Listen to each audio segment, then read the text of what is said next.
Avec vous sur Sud Radio pour le 10h midi pour commenter l'actualité avec aujourd'hui Matteo Ghisalberti, bonjour. Bonjour. Journaliste franco-italien, bonjour. Dominique de Montvalon, journaliste politique, bonjour Dominique. Bonjour. Romain Collas, Bonjour secrétaire Valérie. national du PS et maire de Boussy-Saint-Antoine, bonjour. Bonjour Valérie. Et Alexis Bachelet, maire adjoint à Colombes. Et vous avez été député PS et vous êtes aujourd'hui chef d'entreprise. Bonjour Alexis, qui devrait pas tarder à se connecter. On va revenir sur l'interview de Jean Castex dans le Parisien ce matin. Il doit également s'exprimer ce soir aux 20h de TF1. Donc une sortie de crise qui semble se profiler. Faut-il durcir les peines pour les agresseurs de policiers et de gendarmes? C'est ce qui a été annoncé hier soir. On reviendra sur également Éric Dupond-Moretti en campagne. On n'a pas eu le temps d'évoquer le sujet hier. Et puis cette femme voilée candidate au départemental pour La République en marche. Et nous avons il faut changer la photo, paraît-il. On n'a pas demandé à la femme de retirer le voile, on a demandé de changer la photo. Bref, on y reviendra dans un petit instant. Vos coups de cœur, vos coups de gueule. Commençons peut-être avec Matteo. Oui, mon coup de gueule, malheureusement, ça devient un peu quelque chose de régulier, parce que c'est le 13e que je fais en passant d'ici.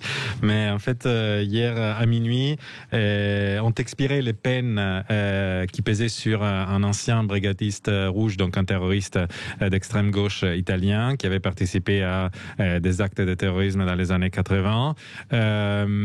Il est toujours en fuite en France. En fait, il a fait perdre ses traces quand le 28 avril, Emmanuel Macron, l'Élysée avait annoncé qu'il donnait son feu vert pour l'extradition des anciens terroristes italiens qui sont réfugiés en France depuis 30 ou 40 ans.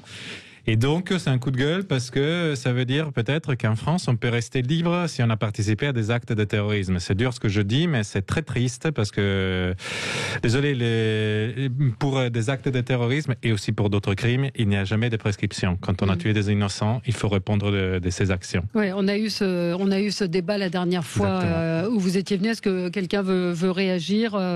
Dominique, vous avez suivi un petit peu ce qui est en train de se passer? C'est effectivement une ambiguïté française, une ambiguïté politique française lourde qui vient de loin.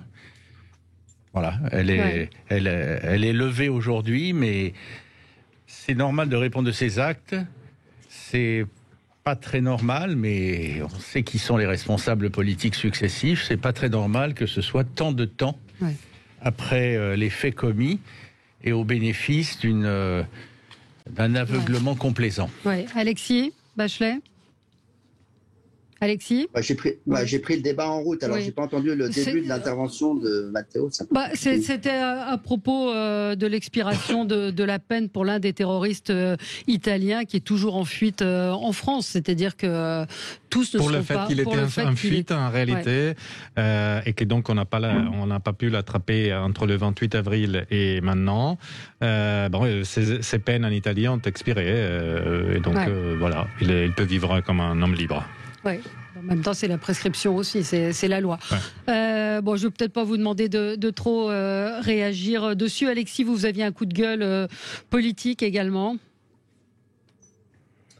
Oui, un coup de gueule par rapport à la situation en Israël et en particulier à Jérusalem-Est et le fait que on a une flambée de violence à nouveau liée à une situation politique qui se dégrade de manière exponentielle et on voit plus très bien aujourd'hui de sorties, je dirais, politiques justement, puisque c'est un peu les extrémistes de chaque camp qui semblent aujourd'hui faire l'agenda.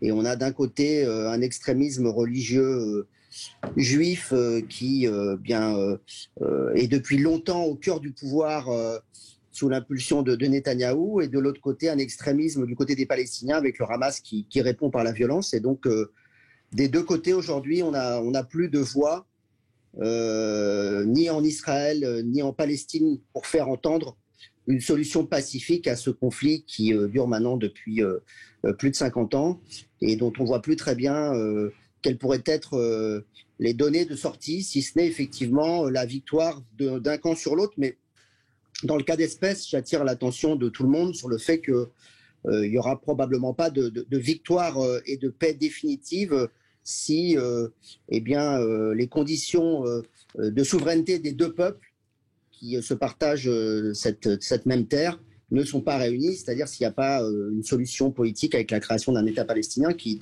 malheureusement s'éloigne maintenant depuis l'échec du processus de paix. Oui.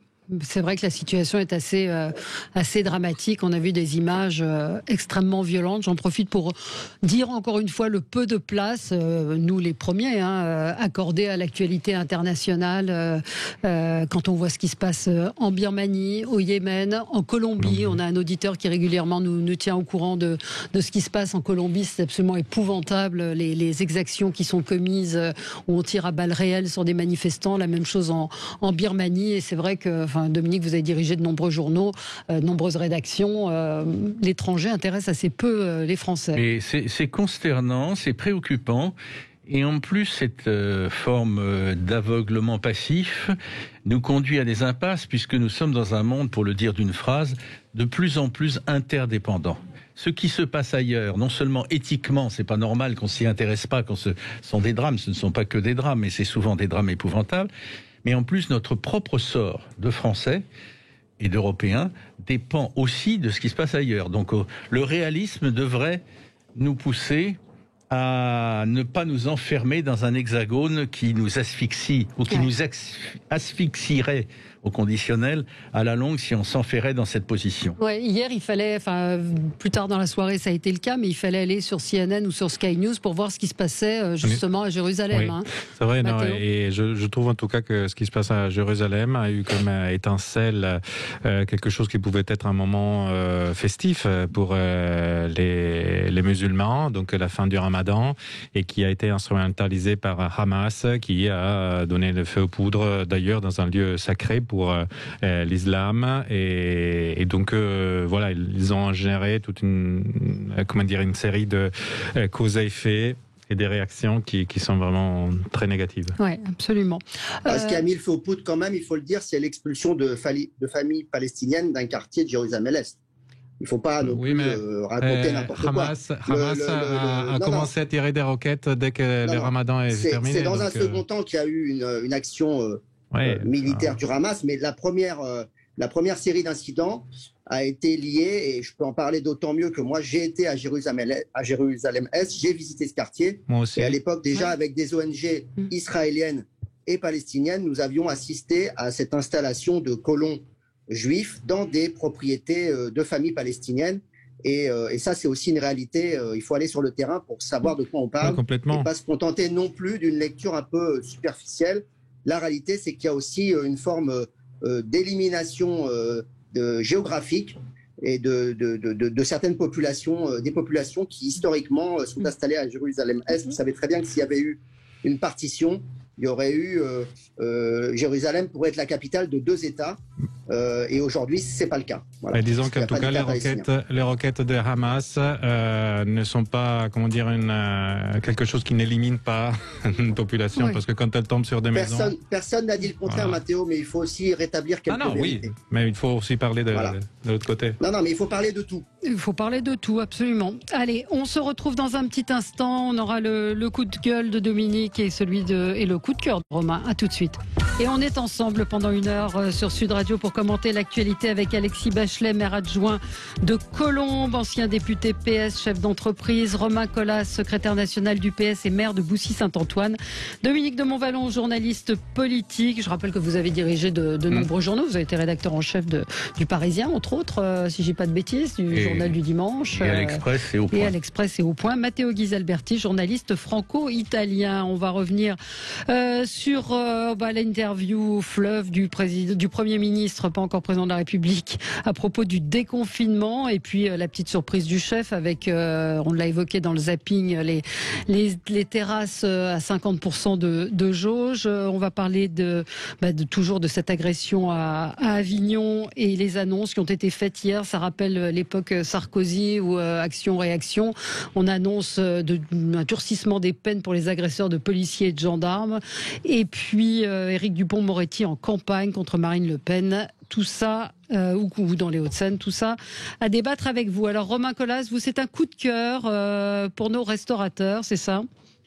Un coup de cœur pour nos restaurateurs, pour les cafetiers et plus largement pour ces millions de Françaises et de Français qui voient la perspective du vrai déconfinement s'offrir à eux et qui sont tout simplement impatients de se retrouver. Moi, depuis une dizaine de jours, je croise dans ma commune et ailleurs des administrés, des amis et très franchement, le discours qui revient le plus souvent, c'est on va enfin pouvoir se retrouver. Donc je pense d'ailleurs que le lever de coude en terrasse va devenir un sport national à 50% de jauge dès le 19. Et si je veux vraiment adresser ce coup de cœur, c'est que ce besoin qu'ont les Françaises et les Français dans leur immense majorité de se retrouver parce qu'ils se manquent tranche considérablement et ça fait du bien avec le climat que certaines et certains veulent nous décrire. Il y a des problèmes dans notre pays, c'est évident, et des problèmes graves. Il y a de la violence, il y a de la délinquance, et malheureusement, l'actualité l'illustre chaque jour. Il y a une volonté d'une minorité, mais très active, de nous imposer des modes de vie qui ne sont pas les nôtres. C'est l'islam radical. Il y a la menace terroriste. Il y a des crispations identitaires qui sont liées à la fois à des revendications classiques de l'extrême droite, mais en même temps au fait que un certain nombre de Françaises et de Français se sentent dans une insécurité que je pourrais qualifier de civilisationnelle. Donc tout ça, ça existe. Mais contrairement à ce que veulent écrire certains, j'ai pas le sentiment qu'on soit dans un climat de guerre civile. Voilà, et je ne nie pas les problèmes, je ne nie pas les formidables défis qui se posent à la société française, mais dans le même temps, moi, cette volonté des Françaises, des Français, et encore une fois, c'est unanime chez celles et ceux que je croise, d'enfin retrouver le plaisir d'être ensemble, ça tranche avec la description parfois bien trop partielle qu'on nous fait de l'état d'esprit de notre pays, et ça fait du bien. Donc un gros coup de cœur à celles et ceux qui ont envie de faire société ensemble, et l'art de vivre à la française, ça suppose de faire société ensemble, entre autres dans les terrasses, dans les restos, et donc on va retrouver un peu de cette liberté et du goût de partager, et ça je m'en réjouis. Oui, c'est bien, c'est sympa ce que vous dites, mais est-ce que c'est aussi simple et aussi idyllique que ça? J'en suis pas sûre. J'ai pas dit que c'était idyllique, j'ai dit qu'il y avait beaucoup de problèmes. Ouais. Mais je pense que ce que manifestent toutes celles et tous ceux avec qui j'échange tranche beaucoup avec le fait que nous serions dans un climat de pré-guerre civile. Voilà, je nie pas les problèmes. Encore une fois, je les nie pas. Et dans mes fonctions de maire, je suis confronté au quotidien. Voilà. Mais en même temps, je vois qu'il y a et ça tranche. Mais on peut avoir les deux sentiments. C'est-à-dire, on peut être content de retourner effectivement boire un café en terrasse, déjeuner au restaurant si on en a les moyens. Parce que je rappelle que tout le monde n'a pas forcément les moyens d'y retourner, mais être conscient aussi qu'il y a une situation qui est compliquée. Dominique, ça rejoint un petit peu, je crois, mais oui, alors il faut mieux être positif. On ne s'est pas concerté, mais je ne prends pas non plus le problème exactement de la même façon. Non. Je voudrais d'abord, moi je choisis pas coup de cœur, mais je choisis à l'envers coup de gueule. Alors, coup de gueule, mais je vais tout de suite dire quelque chose derrière, coup de gueule contre l'évocation répétitive du scénario de la guerre civile, évocation chez certains, pas chez tous, que je tiens pour parfois un peu complaisante. La guerre civile, c'est pas un scénario pour nous Français. On a vécu, j'étais extrêmement jeune à l'époque, mais au moment de la guerre d'Algérie, on a pratiquement basculé dans la guerre civile, pas tout à fait, mais si quand même, avec les bombes partout, même dans l'Hexagone, et les morts là-bas en Algérie. Mais c'est atroce c'est atroce comme scénario. Et je veux juste dire sur ce premier point, moi je pense quand je dis ça à tous les jeunes. Alors je vais dire de façon personnelle à mes enfants, petits-enfants. Les petits-enfants, ils sont pas encore conscients de tout ça, mais c'est pas ça qu'on veut leur donner, c'est pas ça qu'on leur lègue, qu'on leur lèguera. Et c'est un climat qui est extrêmement impressionnant. Guerre civile. Quand j'entends répéter ça, c'est l'ancien ministre de l'Intérieur qui l'avait évoqué. Et que ce soit le ministre de l'Intérieur ou d'autres. Mais c'était Gérard Collomb qui avait dit on va vivre non plus côte à côte. Il n'avait pas employé ce mot, mais il avait dit quelque chose. C'est-à-dire on va se retrouver face à face. Alors vous savez, le mot est là. Valérie, vous avez raison. Donc, pardon, j'ai été trop long sur le premier point. Je veux tout de suite dire que, ayant dit cela, Hein. Ayant dit ça, je suis parfaitement conscient, je n'ai pas attendu d'ailleurs, je vous le dis au passage, une pétition de généraux, d'actifs ou en retraite pour ça, je suis parfaitement conscient que nous sommes dans une situation assez explosive. L'archipel français est morcelé et il est à la limite ou sans limite menacé si nous ne nous reprenons pas collectivement de désagrégation. Ouais. Il faut demain, il ne faut pas que ça, hein. Il y a aussi une dimension sociale, je dis ça préventivement, mais par rapport à ce qu'on pourrait me répondre. Il faut demain que l'autorité de l'État soit respectée, donc forte.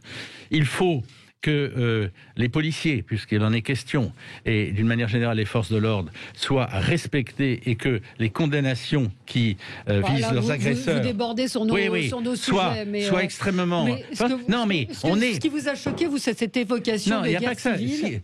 Non, je suis impressionné, comme tout le monde, je répète, je n'ai pas attendu les généraux pour ça, mais je suis impressionné, comme tout le monde, par le climat qui prévaut en France. Nous sommes dans un tournant qui est extrêmement grave et qui comporte des risques.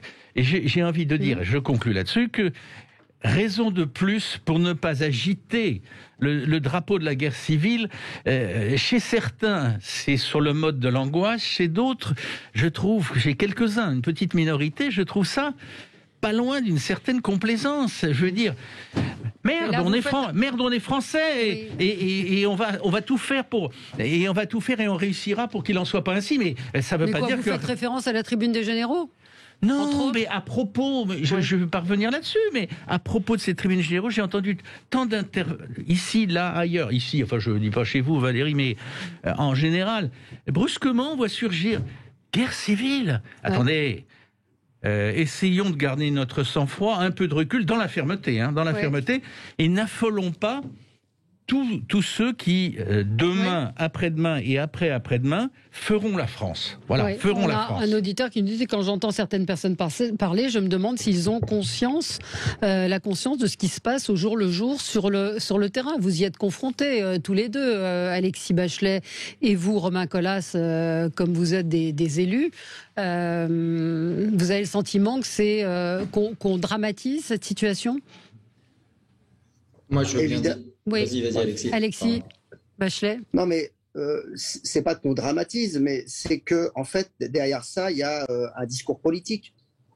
Il y a toujours plusieurs manières d'analyser les choses. Il y a toujours un parti pris idéologique. Il y a des gens qui voient les choses de manière, on va pas faire de la philosophie, mais il y a des gens qui sont très pessimistes et d'autres qui sont plus optimistes. Et quand ils sont confrontés à l'épreuve, eh bien, ils n'ont pas la même réaction, voilà. Et je pense que face à des phénomènes tels que ceux liés au terrorisme ou évidemment à la violence contre la police, eh bien, oui, il y a des gens qui sombrent dans un certain pessimisme. Mais alors j'ai envie de dire, les pessimistes, c'est pas grave, mais je pense qu'il y a surtout derrière des gens qui instrumentalisent cela et qui cherchent à accroître le sentiment d'angoisse et d'anxiété que peuvent éprouver nos compatriotes par rapport à certains phénomènes.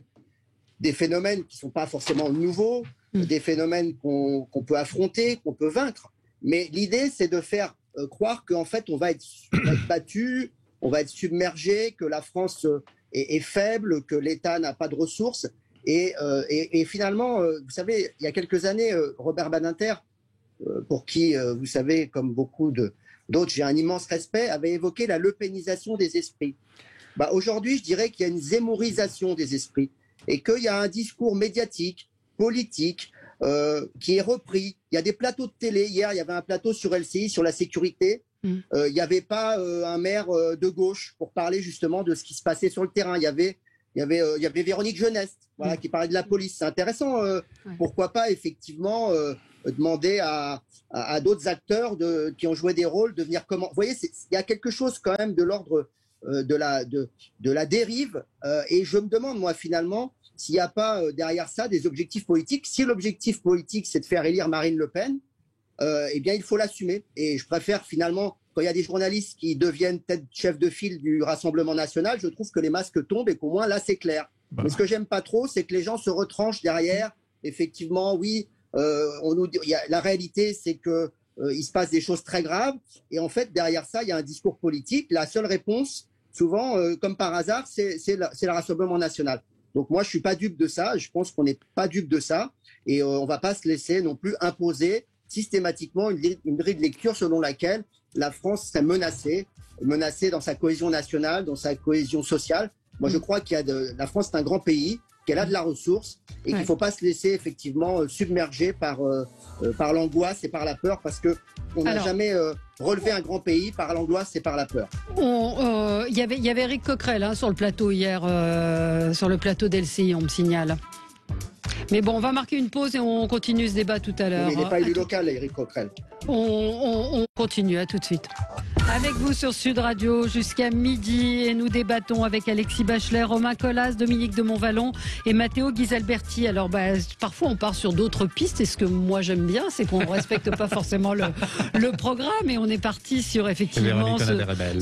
Pardon, on est un peu des rebelles, mais ça a un sens par rapport au sujet qu'on veut évoquer à propos des agresseurs de policiers et des gendarmes, et sur ce climat. Dominique, vous vouliez répondre à ce que disait Alexis Bachelet. Oui, j'aime toujours ce que dit Alexis Bachelet, ou presque toujours, puisque la preuve, là, je suis surpris qu'il nous reprenne, qu'il entonne l'air de c'est l'extrême droite qui, la lepénisation des esprits, etc. Je crois que ce à quoi on assiste aujourd'hui, d'abord, il y a une impasse idéologique, je pense qu'il ne le contestera pas, une impasse idéologique de la gauche ou des gauches qui fait un grand vide. C'est ainsi. Mais d'autre part, ce à quoi on assiste aujourd'hui, me semble-t-il, c'est la présence jusqu'ici complètement marginale, devenant peut-être majoritaire, en tout cas beaucoup plus forte et spectaculaire, qui en dérange plus d'un, de ce que j'appellerais la pensée de droite ou des droites. Quand je dis ça, attention, je mets de côté, si je puis dire, l'extrême droite, qui a toujours été quelque part présente dans le débat. Mais on voit bien dans l'édition, dans les têtes qui sont, dans les personnages qui sont aujourd'hui écoutés, dans les thématiques qui sont évoquées, quelque chose qui serait parfaitement, là on s'égarerait, qui serait parfaitement injuste et anormal d'assimiler à l'extrême droite, à la lepénisation des esprits, et qui correspond quand même à une évolution de la société. Il y a une demande.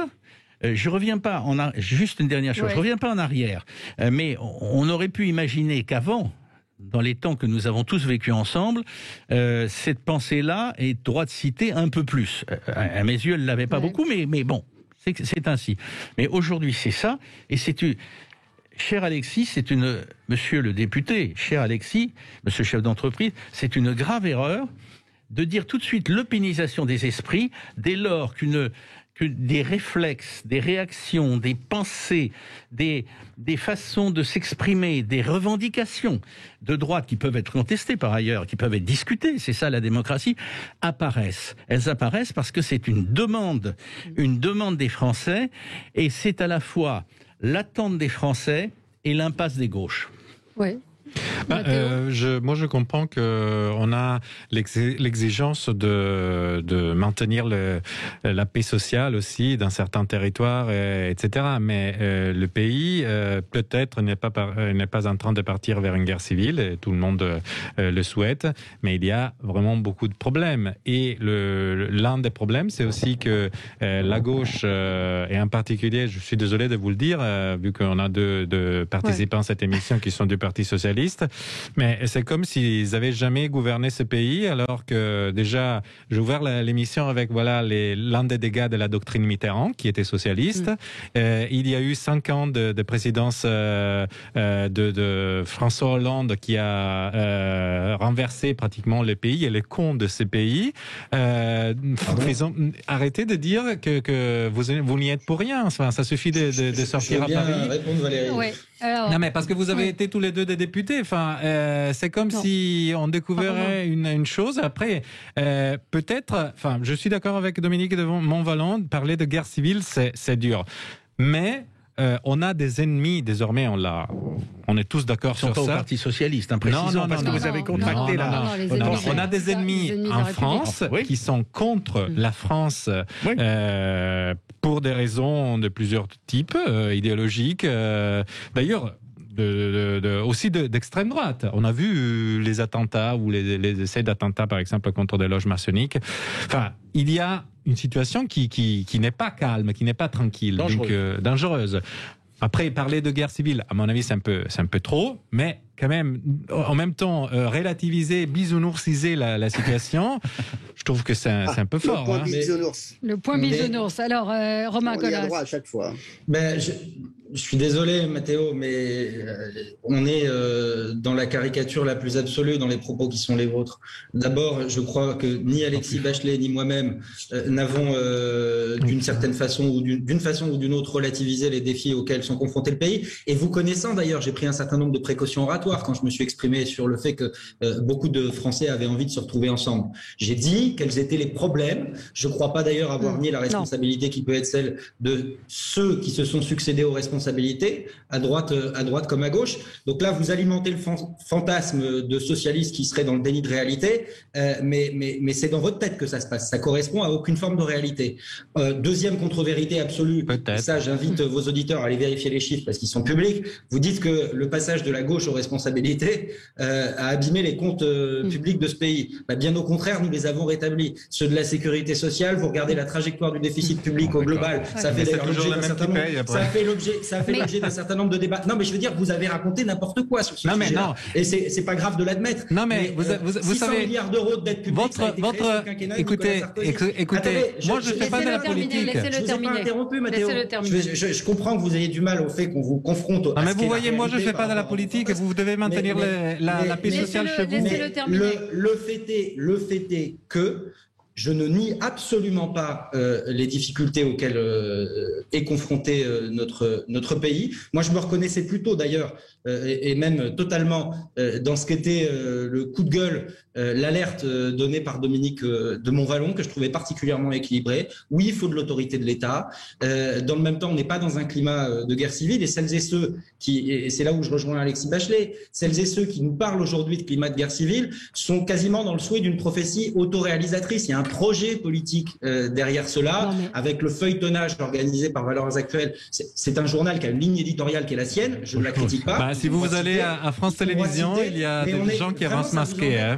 C'était des anciens membres des partis politiques de gauche, donc... Vraiment, ça vous embête que j'exprime une opinion? Non, allez-y, laissez-le terminer.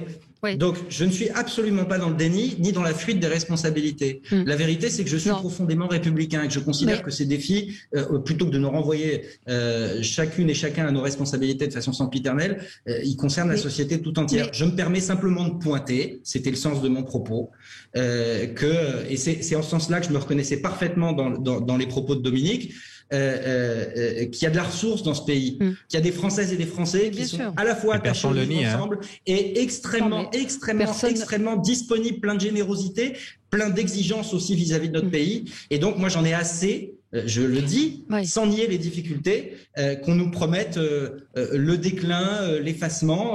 Je pense qu'il y a de la ressource et que c'est plutôt ça qu'il faut mobiliser aujourd'hui. Oui, mais tout le monde est d'accord et on est sur une question... Je termine juste là-dessus, Valérie, parce que j'ai pas bien compris la référence à l'impasse idéologique de la gauche ou des gauches sur les sujets auxquels nous sommes confrontés.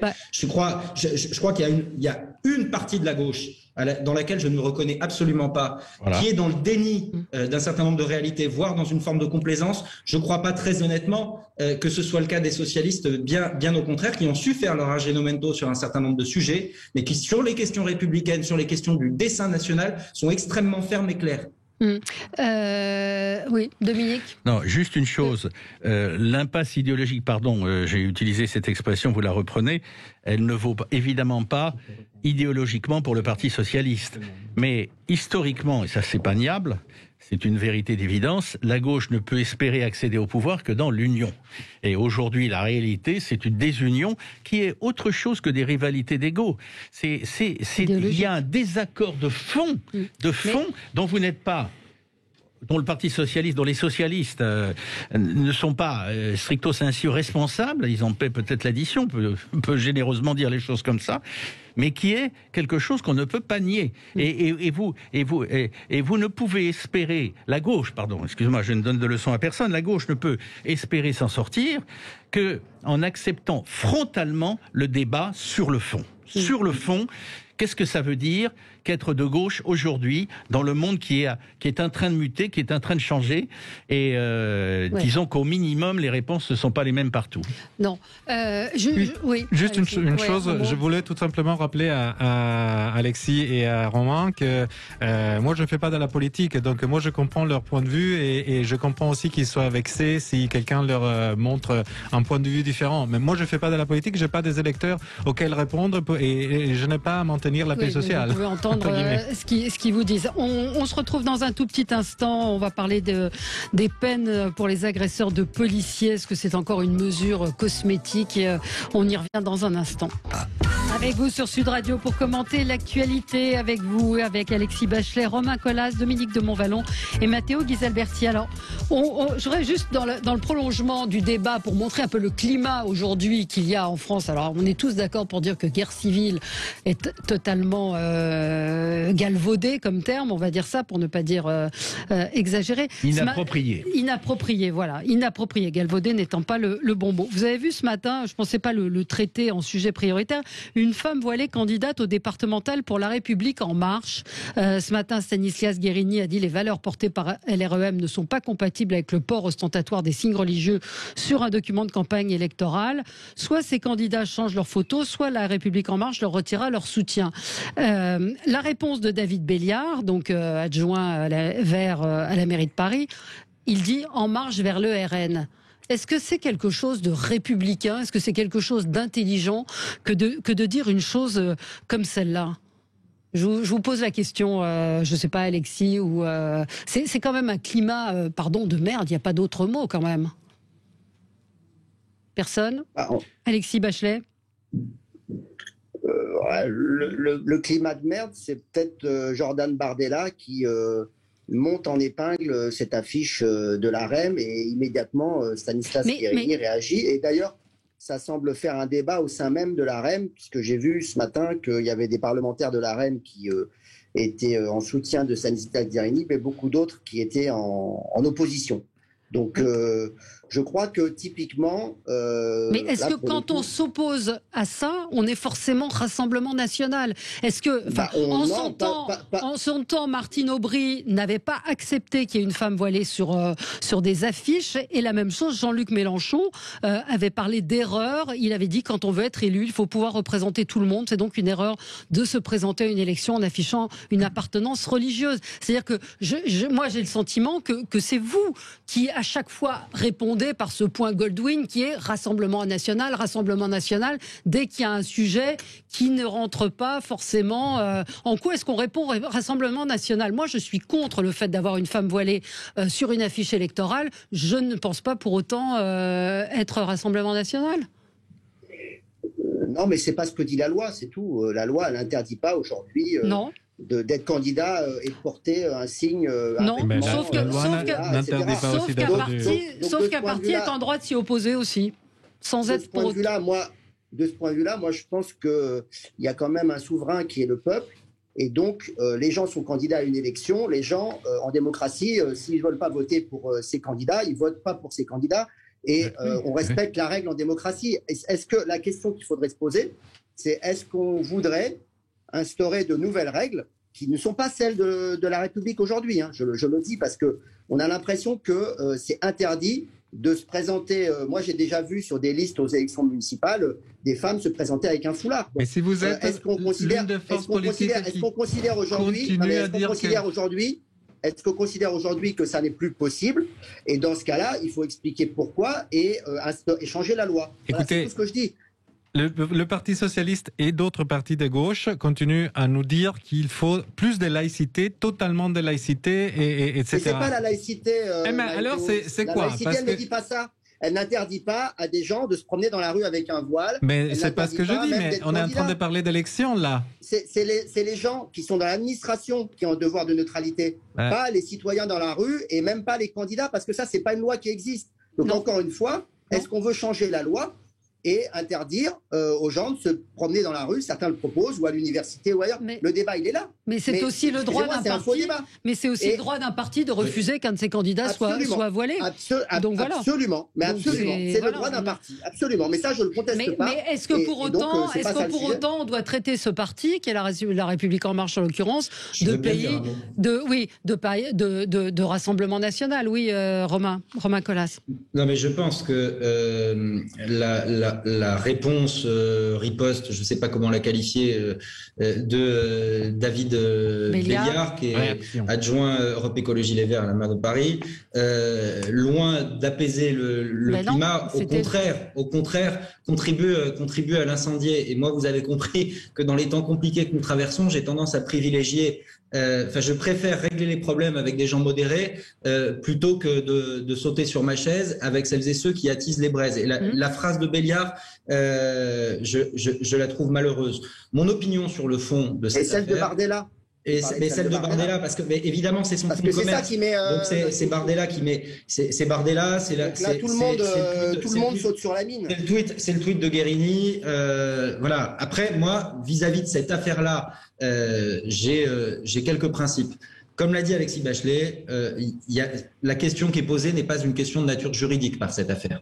On peut parfaitement porter des signes religieux, être candidat à l'élection. La laïcité, c'est pas la négation du fait religieux, c'est la liberté de conscience, de croire, de ne pas croire, et c'est la neutralité du service public. Et les élus ne sont pas des agents du service public, ou les candidats ne sont pas des agents du service public. Ça, c'est la loi. Mais il y a une question morale et politique qui se pose à celles et ceux qui investissent des candidats, et ça, j'y apporte ma réponse, que je crois être celle du Parti socialiste, c'est que quand on s'adresse à des électeurs, on se présente à un suffrage républicain et la laïcité, c'est l'organisation du fait politique de notre vie sociale démocratique en dehors du fait religieux. Voilà. Et donc l'affichage de convictions religieuses dans le cadre d'un scrutin me gêne, et pour aller même au fond de la logique, je suis, je crois, laïque jusqu'au bout des ongles, respectueux encore une fois des expressions des uns et des autres. Je respecte les femmes qui font le choix de porter le voile. J'espère qu'elles ont le choix de le porter et qu'elles n'y sont pas contraintes.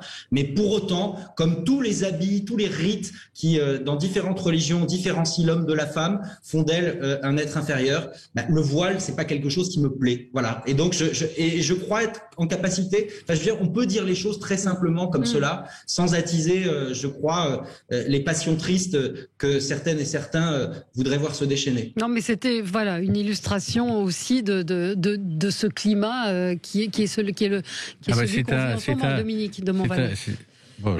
Je hasarde un qualificatif, c'est un climat poisseux et qui le devient de plus en plus. David Béliard, l'adjoint vert clé d'Anne Hidalgo. Je suis curieux de savoir comment réagira demain, si elle réagit, ou dans les heures qui viennent, Anne Hidalgo. David Béliard, décidément, n'est pas décevant. Si on fait dans la polémique, il a quelque chose du Khmer vert, mais bon, il est intelligent, donc on a le droit d'être sévère avec lui. En tout cas, je m'octroie individuellement le droit d'être extrêmement sévère avec lui. Je ne sais pas quelle sera sa prochaine prise de position. Ce qui est terrible. Alors d'abord, il est scandaleux, parce qu'on peut être d'accord ou pas d'accord. Il est scandaleux, il est surréaliste. Je ne veux même pas le prendre au sérieux de dire en route vers le RN, parce que Stanislas Guérini, le délégué de En Marche, effectivement, tout En Marche n'est pas totalement sur cette position-là. C'est choqué, c'est trouvé heurté de voir une femme avec un voile se présenter aux élections. Où est-ce qu'on est là ? Où est alors il est dans cette mouvance-là. Où est le socialisme qu'on a connu ? Où est le socialisme qui s'est arc-bouté à juste titre ? Il n'en avait pas le monopole, mais c'est central dans la démarche des socialistes. Il est là, Dominique, on parle d'un vert, là, pas d'un socialiste. Non, mais d'accord. C'est pas n'importe quel vert, hein. C'est pas n'importe quel vert, et en l'occurrence, c'est un vert plutôt mélanchoniste, ou ponctuellement mélanchonisé. Donc pas socialiste. Il aurait pas dit autre chose. Je veux juste ajouter une chose.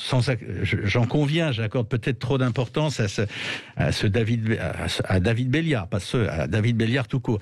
Je veux dire, il y a une chose aussi dans son réflexe qui est absolument hallucinant. C'est-à-dire que, en disant en route vers le RN, il accrédite l'idée, vous vous rendez compte, en 2021, d'où l'on vient, que le RN est le détenteur des lois de base de la défense de base de la laïcité à la française. En bon français, c'est ça que ça veut dire.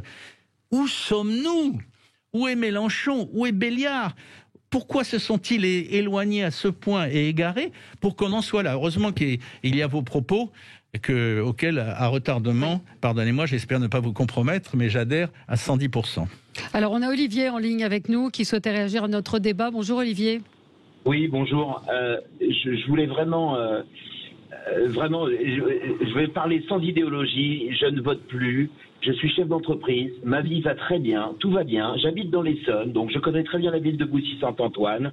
Et je voudrais vous dire que ces discours-là, la réponse qu'a fait à votre invité franco-italien, qui était un discours tout à fait posé, les Français qui réfléchissent un petit peu n'en veulent plus, et nous ne pourrons plus aller mettre un bulletin de vote tant qu'on aura des gens sur des plateaux de radio ou de télé qui essaieront de nous faire entendre des choses qu'on ne peut plus entendre.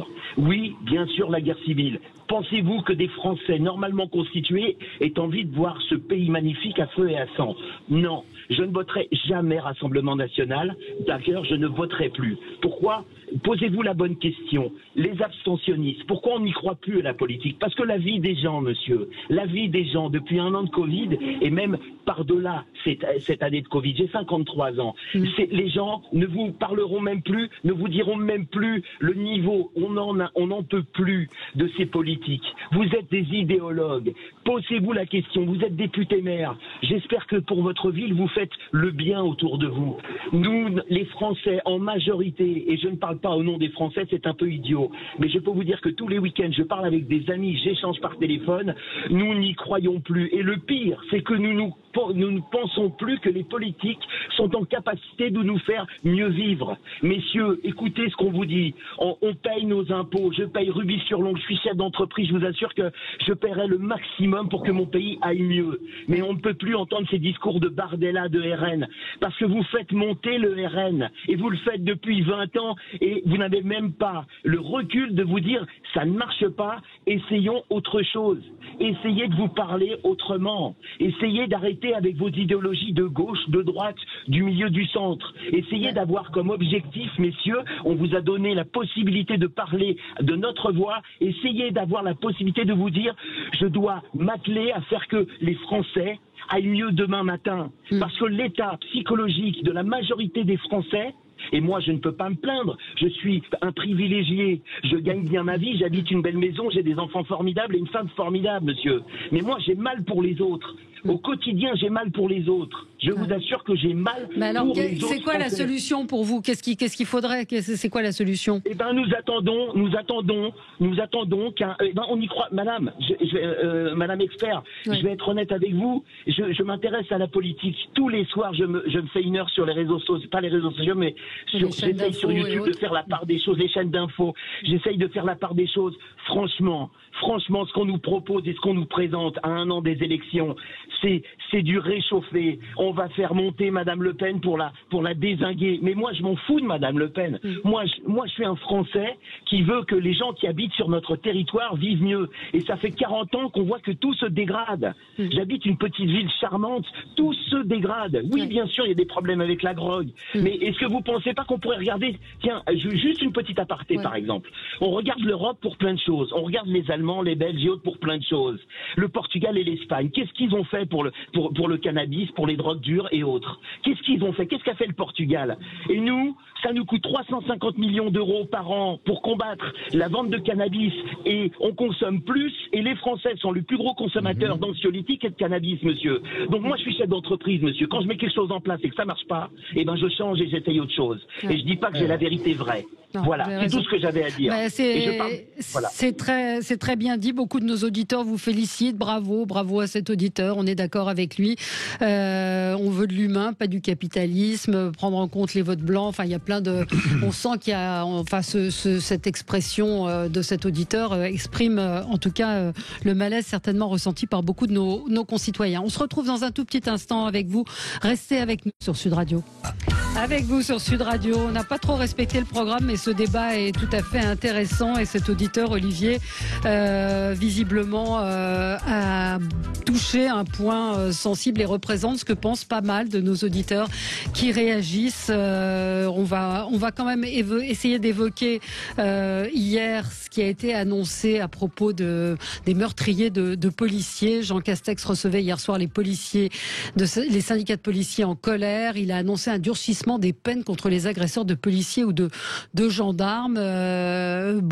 Oui, c'est bien, sauf qu'il y a déjà une loi, il y a déjà des peines qui sont prévues. Tout ça semble... Enfin, moi, ça m'a fait penser un peu à Nicolas Sarkozy, qui était dans l'action dès qu'il y avait un fait divers. Dominique de Montvalon, et je voyais ce matin Philippe Bilger qui tweetait sur le sujet en disant il y a des peines, appliquons-les, quoi. Oui, mais comme il est magistrat, j'écoute toujours avec beaucoup d'intérêt ce que dit Philippe Bilger. Et un ancien magistrat, un membre éminent du monde de la justice, qui dit appliquons les lois. Comment ne pas lui donner raison? Avec l'idée que dire ça, c'est laisser entendre, ce qui est le cas, qu'elles sont loin d'être appliquées strictement. Moi, sur les propositions de Jean Castex, alors, je dirais deux choses. La première, concernant le personnage de Jean Castex, c'est une belle jambe, si je puis m'exprimer, pardonnez-moi cette familiarité, mais je voudrais le dire quand même. C'est drôle, je ne sais pas si c'est une bonne ou une mauvaise idée, il est très clairement... Emmanuel Macron a décidé de donner un rôle politique ou de tenter de donner un rôle politique à Jean Castex. Il est depuis un certain temps en première ligne sur toute une série de sujets.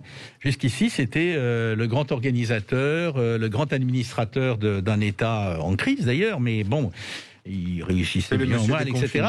Il y a une montée en puissance qui se terminera peut-être par un flop, j'en sais rien. Mais bon, ça c'est une première remarque. La deuxième remarque, c'est qu'il est évident que Castex ou pas Castex, il est mieux quand un exécutif et quand un gouvernement prend l'initiative que quand il est en réaction par rapport à un événement.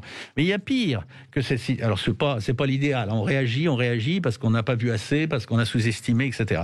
Il y a pire que cette situation, c'est de ne pas réagir du tout. Et donc, je suis pas... Oui, bon, les peines, ça suffira pas, mais symboliquement, c'est important. Les peines deviendront incompressibles, on pourra pas elles seront plus fortes. On ne pourra pas les réviser, etc. J'attends que ça rentre dans la loi, parce que tout ça ne se décrète pas par le... La justice est indépendante, c'est ce que dit Philippe Bilger. Je vous lis son tweet. Ridicule d'annoncer un durcissement des peines contre les agresseurs de policiers ou de gendarmes. Les peines les plus sévères qui pourraient déjà être prononcées ne le sont pas toujours. La volonté politique ne sert à rien si l'indépendance de la justice la contrarie. C'est-à-dire que vous ne forcerez jamais un magistrat... C'est extraordinaire, je le redis. Philippe Bilger est un personnage, une personnalité que j'ai le plaisir avec qui j'ai le plaisir assez souvent de dialoguer, une personnalité éminente du monde de la justice. Vous vous rendez compte ce qu'il dit? Il parle d'or parce qu'il parle d'expérience. Hein. Ce qui existe, la loi n'est pas appliquée. La loi, il dit c'est pas la peine de faire. C'est pas qu'elle n'est pas appliquée, c'est que le magistrat est libre et indépendant et juge et mais il peut pas appliquer une peine systématique, dire c'est perpète. Il y a peut-être. D'accord. Donc les nouveaux projets doivent tomber dans la corbeille. Qu'est-ce que ça veut dire? Qu'est-ce qu'on fait? D'accord. Il y a en tout cas un peu indépendance de la justice, indépendance de la justice. Il y a un peu de légèreté en tout cas de la part de certains magistrats, parce que, et d'ailleurs pas seulement vis-à-vis des policiers, mais on a vu tout un tas de crimes qui n'ont pas été punis et qui après ont permis par exemple des récidives, ou des choses comme ça. Enfin, donc il faut aussi... Et la mère de famille à Mérignac, les bracelets, ils s'entassent dans des commodes. Là, c'est un problème aussi de la structure bureaucratique en amont. Mais bon, on a assisté malheureusement ces derniers mois et aussi avant à des situations dans lesquelles, si une peine avait été appliquée comme il fallait avant, au bon moment, disons, elle aurait peut-être évité des situations bien plus tristes, bien plus lourdes. On n'est pas en train de dire le magistrat doit toujours condamner. Non, c'est pas ça. Tout simplement, il faut peut-être aussi penser à un moment à une responsabilité des magistrats pénale aussi, qui peuvent répondre de leurs actes. Et puis aussi, considérer aussi que la justice, quand même, a un problème de moyens. Et a un problème de bureaucratie. Oui, mais là, c'est pas le problème de moyens qui est en mais dans cause. le sens qu'entre la décision et l'application, il y a tout un tas de passages qui sont déviants, si tu veux. Alors, le garde des Sceaux doit, pour sa part, donc publier une circulaire demandant au parquet une fermeté stricte lorsque les forces de l'ordre sont prises à partie, en demandant notamment le déferment systématique et un jugement rapide des auteurs. Ça fait référence, évidemment, au guet-apens. Alors, encore une fois, vous en avez dans votre ville des incidents comme ceux de tir de mortier, Alexis Bachelet? Non, on n'a pas eu ce type d'incident, mais je dirais que c'est pas le sujet en l'occurrence. Le sujet, c'est la réponse pénale par rapport, en particulier aux attaques, aux agressions, voire aux tentatives de meurtre sur les forces de l'ordre, qui doivent être réprimées avec la plus extrême sévérité. Mais c'est vrai que ne pas poser la question des moyens et se contenter de vagues incantations sur les attentes qu'on a vis-à-vis de décisions de magistrats, c'est passer à côté du sujet. Les instructions bâclées, ça existe, Valérie. Oui, mais instructions bâclées, elles ne sont pas bâclées parce que les magistrats n'ont pas envie de faire leur travail. Elles sont bâclées parce qu'il n'y a pas de moyens. Parce que la justice française, c'est le parent pauvre de la justice européenne. On dépense 2 fois moins pour rendre la justice en France qu'en Allemagne. On est derrière l'Espagne, on est derrière l'Italie. Et oui, Matteo, on est derrière l'Italie. L'Italie dépense plus pour sa justice. Donc oui, les histoires d'ordinateurs en panne qui sont pas remplacés, de manque de papier dans la photocopieuse, c'est le quotidien de la justice française. Donc moi, je veux bien qu'on dise qu'il faut appliquer des peines plus sévères, lutter contre la récidive, mais que les politiques arrêtent de parler et que dans les budgets, ils donnent les moyens aux magistrats de rendre une meilleure justice. C'est ça la réalité. Donc ça sert à rien de tourner autour du pot. On le sait tous, il suffit de regarder les chiffres de dépenses par habitant. On dépense 2 fois moins qu'en Allemagne et on dépense moins qu'au Portugal, moins qu'en Espagne, moins qu'en Italie. Alors effectivement, on a les résultats d'une justice qui parfois est bâclée, parfois passe à côté des sujets, ne traite pas bien la récidive. Et donc, oui, c'est un problème. Je trouve ça assez injurieux. Le mot est peut-être un peu fort pour les magistrats. Oui, bien sûr qu'ils sont. Tout ce que vous dites est vrai. Maintenant, la décision au moment où elle doit être prise, en particulier en ce qui concerne les assassins de policiers, je pense qu'ils sont à même de. Enfin, c'est des cas assez particuliers quand même. Donc, de dire qu'ils n'ont pas les moyens. Évidemment que tout ce que vous décrivez est la réalité. Maintenant, là, on parle de la décision, de la condamnation qui est prononcée par les policiers. Mais quand vous parlez des délais, quand on dit qu'il faut aller plus vite, c'est pas les moyens, ça, Valérie. Il faut aller plus vite. Il faut donner le sens des mots. Comment on va plus vite? Comment on va plus vite? Eh ben, faut donner plus de moyens. Voilà, c'est tout. C'est ça la réalité. Romain Colas. Oui, sur les annonces de Jean Castex, moi, je les regarde avec bienveillance. D'abord parce qu'elles répondaient à une demande d'un certain nombre d'organisations syndicales de policiers, qu'il est important qu'il y ait une réponse quand même. Dominique de Montréal parlait de la portée symbolique, mais les symboles dans l'action publique vis-à-vis d'une profession qui est meurtrie, ça a du sens. C'est une façon aussi d'exprimer, et j'y suis attaché, le soutien de la nation aux forces de l'ordre. Et il y a dans le dispositif qu'a décrit Castex, qui doit maintenant devenir de la loi, donc il y aura un débat parlementaire, il y a notamment le fait, pour les atteintes aux policiers, les moins graves, de substituer au rappel à la loi, qui est souvent ce qui est le plus rapidement fait, parce que la justice, effectivement, manque de moyens, des peines, alors pas forcément des peines de prison, mais travaux d'intérêt généraux, etc. Je pense que ça, c'est utile, et je trouve que la réponse de Castex est à la fois adaptée et proportionnée, et il verse pas dans une démagogie à tout crin dans laquelle aurait pu verser à une époque un certain Nicolas Sarkozy. Je veux juste, si vous le permettez, Valérie, revenir sur ce que disait Olivier tout à l'heure, votre auditeur, un instant, parce qu'il a expliqué exprimer une colère. J'en ai été d'une certaine façon le réceptacle, et moi je la reçois. Enfin, c'est ce que j'essaie de faire transparaître de chacun de mes propos, avec à la fois conscience et beaucoup d'humilité. Moi, je crois pas toujours avoir raison contre tous. J'ai des convictions. Je crois pas être un idéologue, et j'essaye à ma modeste place. Je suis pas député maire, ça c'est fini. Donc je suis maire de Boussy-Saint-Antoine, de régler les problèmes. Oui, il y a une désaffection de nos concitoyens pour la chose publique. Oui, les politiques ont pas su apporter toutes les réponses. L'honnêteté commande de dire aussi que l'individualisme, la montée des violences, c'est pas uniquement le fait des politiques, hein, c'est ce que font au quotidien les Françaises et les Français, et que les élus, comme les policiers d'ailleurs, peuvent pas être derrière chacune et chacun en permanence. Donc il y a un sujet quand même de responsabilité individuelle et collective dans notre pays. Mais moi, je veux défendre quand même, pas ma boutique, mais celle notamment des élus locaux. Vous savez, hier, j'ai passé, et je fais 30 secondes là-dessus, j'ai passé toute une partie de ma journée avec des élus des territoires voisins aux miens, parce que nous réfléchissons aux moyens, parce qu'il y a une originalité dans notre territoire, de placer sous maîtrise publique les outils de production d'eau potable. Alors ça fait pas la une des journaux, hein.